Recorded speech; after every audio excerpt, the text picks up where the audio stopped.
Death, the absence of life, something that everyone will eventually have to face. Games, an activity you'd play with your family and friends to relax and unwind after a long day of work. Now, what if we put these two together? That ringing any bells? No, I'm not talking about you. You can leave. I'm talking about Shiboyugi playing death games to put food on the table.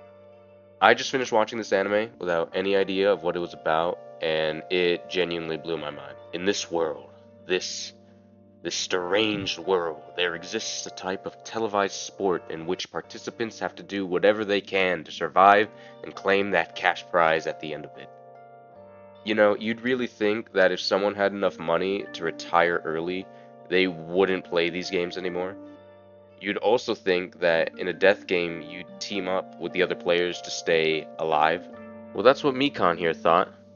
Look at her, so jolly and full of life, ready to acquaint herself with her fellow players and make lasting memories as they try to navigate this game of death. This was her 10 seconds later.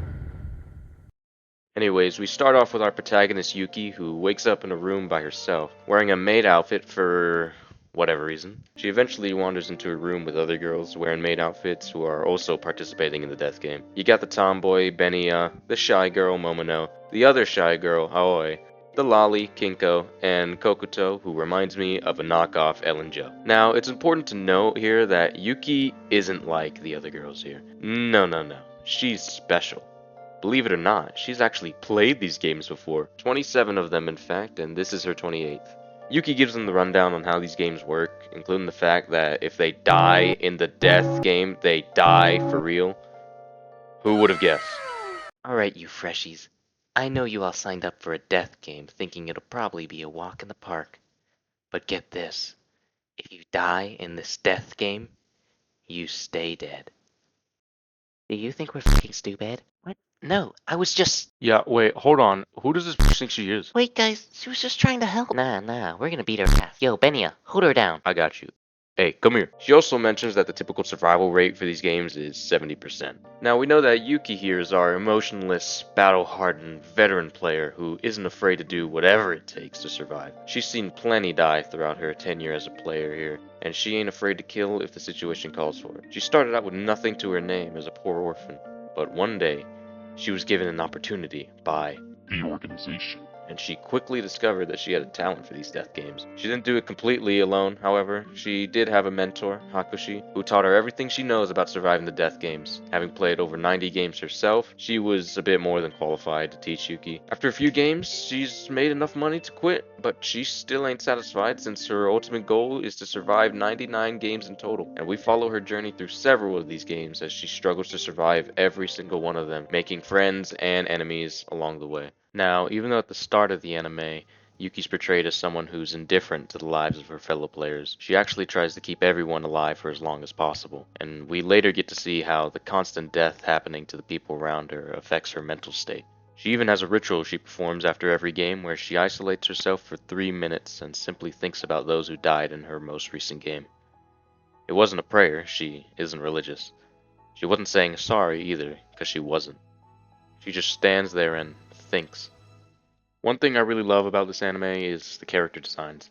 Even though the side characters vary from game to game, they all have unique designs and they all feel like they could be the main character. Like, just look at these guys. They look awesome. Especially our girl Yuki. Her long silver hair with those two different colored eyes. I mean, call me easy to impress, but damn. There also wasn't a single outfit she looked bad in. I know that some of them might look a bit questionable. Please don't let that turn you off on this anime. When you've watched as much anime as I have, you learn to just look past these things. Another thing I want to talk about is the art style, which I'll just let it speak for itself. Like, just look at this, man. Absolutely beautiful.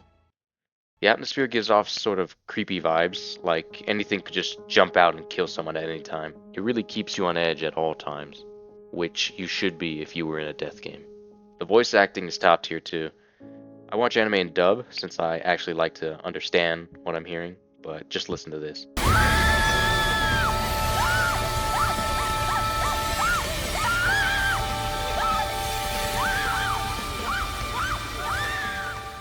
Hearing those screams genuinely made my stomach churn. I felt awful. I had never felt that unsettled when watching an anime since I saw the first episode of Goblin Slayer. And no, I didn't continue watching. So, in conclusion, I really like this anime. It does an amazing job at standing out. It feels different and unique.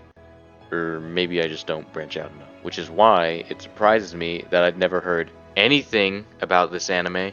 Like, where's the hype? Where was the edits when this came out? Was I just not looking hard enough? Did it just slip right under my nose? The only reason I'm sitting here talking about it now is because I was just scrolling around on Netflix on a Saturday and happened to stumble across this gem.